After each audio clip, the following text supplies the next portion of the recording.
जैसे आचार्य जी दादा के चरणों मेरा कोटि प्रणाम एवं ठाकुर परिवार के सभी के चरणों मेरा कोटि प्रणाम। यहाँ पर उपस्थित सभी भागवत प्रेमी एक प्राण गुरु भाई माताएं ठाकुर जी के सुखपान भाई कर्मीगण सभी को जन्मस्थान कर मेरा आनंदित जय गुरु प्रणाम और ढेर सारा प्यार।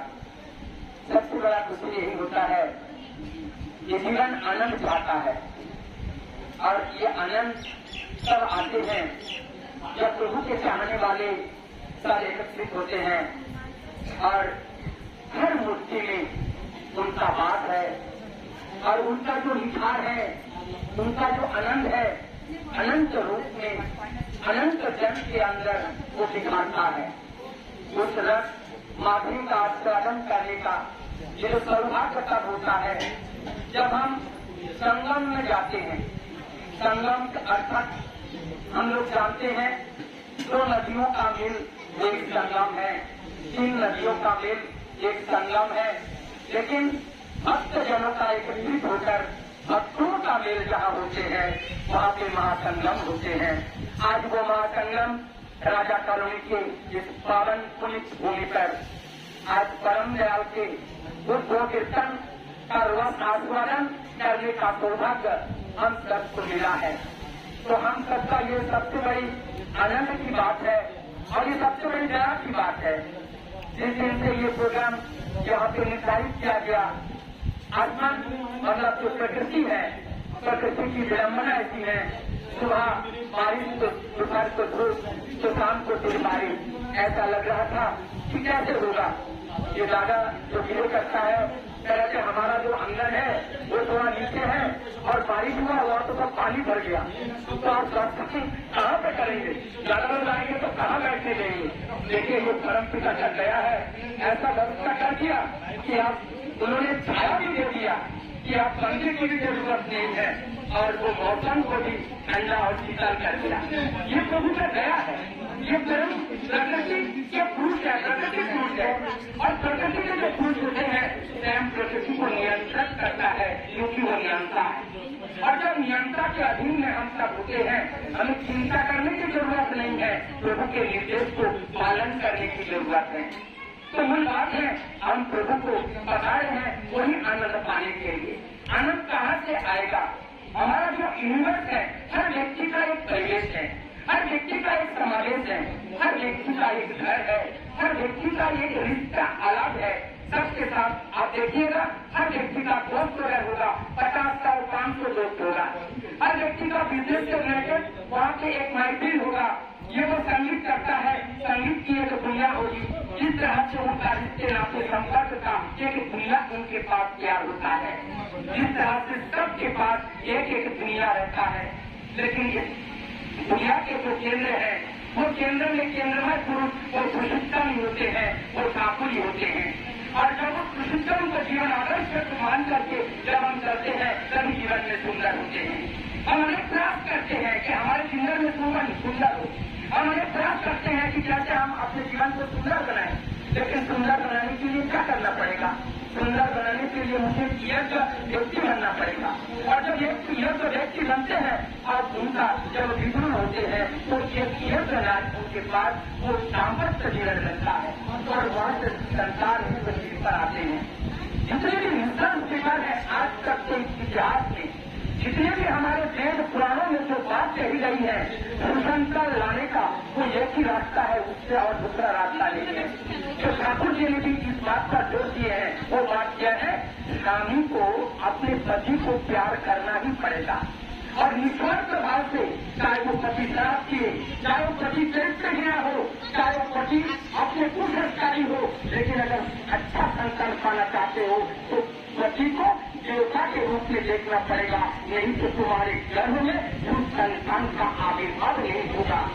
भक्त प्रहलाद हिरण्यकश्यप का लड़का था, भगवान के गर्भ से माँ दयालु के गर्भ से उनका जन्म हुआ तो भक्त प्रहलाद का जन्म दिया।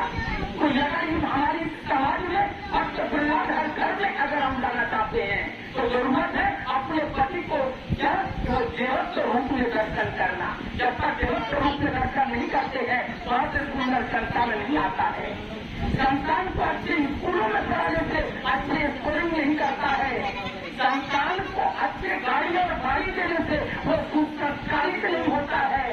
वो उनका जो लेखा जोखा वो गर्व के पहले दिन से होता है। मैंने क्या माना था, जो मैंने माना वही हमने पाया। अगर संतान माना तो संतान पाया, अगर शैतान माना तो शैतान पाया। जैसा हमने माना वही हमने पाया। तो जो माना वही पाया। आप तुम्हें प्रताड़ित कर रहे हैं। आप तुम दुख की बात को रो रो करके लोगों को क्यों बता रहे हो?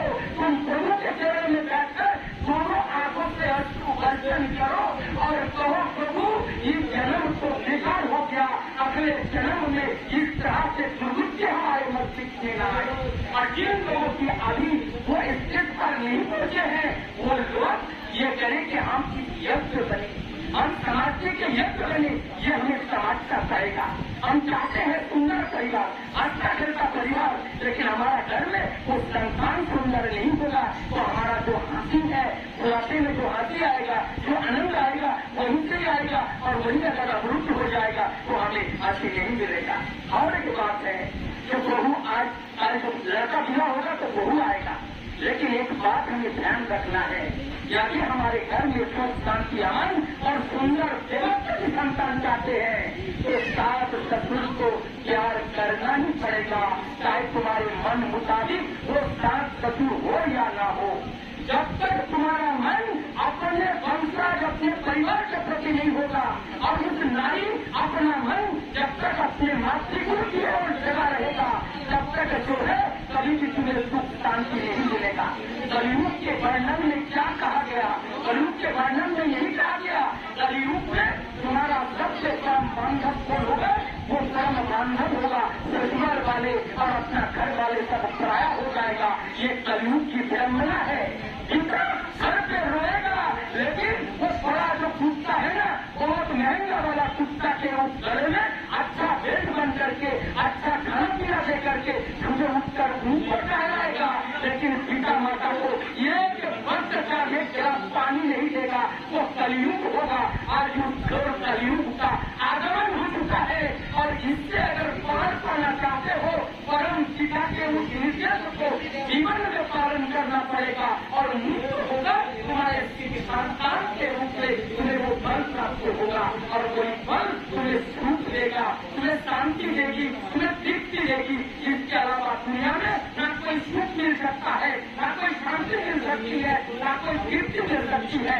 अभी भी वक्त है, आप जो माता पिता है भाई बहन है आप लोग आइए, ये जो आंदोलन है सत्संग का, इस आंदोलन के सहयोगी बनिए। ठाकुर से पूछा गया, ठाकुर ये जो सत लोग है वो जेल में उनको भ्रमण करना क्यों पड़ता है? ये बात तब कहा गया था जब वर्षा को और जो हमारे पूर्वजा को जब उनको जाना पड़ा था। ठाकुर जी ने बोले हैं अगर तुमने इस परिवेश को प्रतिकूलता से अनुकूलता की ओर नहीं ले जा सके तो वो प्रतिकूल परिवेश तुम्हारा मिथ्या को सत्य बनाकर तुम्हें जेल में ही रखना पड़ेगा।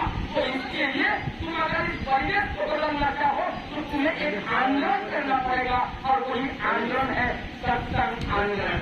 और उस सत्संग आंदोलन में पूछना पड़ेगा हम अपने बच्चे को अपने लड़के को लड़की को घर के किसी को धोखे ना। जिस दिन सत्संग हो चाहे 1000 रुपया का नुकसान हो जाए लेकिन उस सत्संग में वहाँ पर जरूर भेजे और वहाँ भेज करके ठाकुर जी के ये कि वाणी को स्मरण करे, चिंतन करे, विचार करे। यही जीवन में बढ़ने का रास्ता है, यही जीवन में जीने का रास्ता है। पैसे कमाने से जीवन जिया नहीं जा सकता है। जब तक हम जीने का सही रास्ता को नहीं जानेंगे। इनको तो काका पिल्ला वाले सबसे आनंदित यही होते, लेकिन ये आनंदित नहीं है। आनंदित वो है जो पेड़ के नीचे बैठे हैं और सदा प्रभु को गा रहे हैं, प्रभु के चिंतन में अपने को जी रहे हैं। वही सबसे बड़े धनी है और सबसे बड़े गरीब कौन है? अष्टलिका में बैठे हुए हैं लेकिन ऐसा अष्टलिका और खड़े करने के लिए सोच रहे हैं। अर्थात वो भिखारी है, उस भिखारी से आप नहीं दिखा है तो सबसे बड़ा गरीब है। तो हमें गरीब नहीं बनना है, हमें सबसे बड़ा अमीर बनना है और जिसको लेकर प्रभु को लेकर के अमीर बनना है। आइए इस महासंग्राम में हम सभी लोग सम्मिलित होकर के हम अपने जीवन को पावन बनाए, सुंदर बनाए और ये परिवेश को भी सुंदर बनाए, ताकि आगे के दिनों में चलने के लिए रास्ता होता है। देखो ठोकर खा के गिर जाएंगे, उठाने वाला नहीं रहेगा, पानी पानी करके चिल्लाएंगे, देने वाला नहीं रहेगा। इस परिवेश को बदलने के लिए सत्संग एकमात्र रास्ता है, जो हमारे जीवन, हमारी गीता, हमारी दशा, हमारा समाज, हमारा राष्ट्र और संपूर्ण विश्व को बदल सकता है। सबको मंगल प्रार्थना परम जात के चरण में करता हुआ मैं अपने बात को यही विराम देता हूँ। जय गुरु वंदे।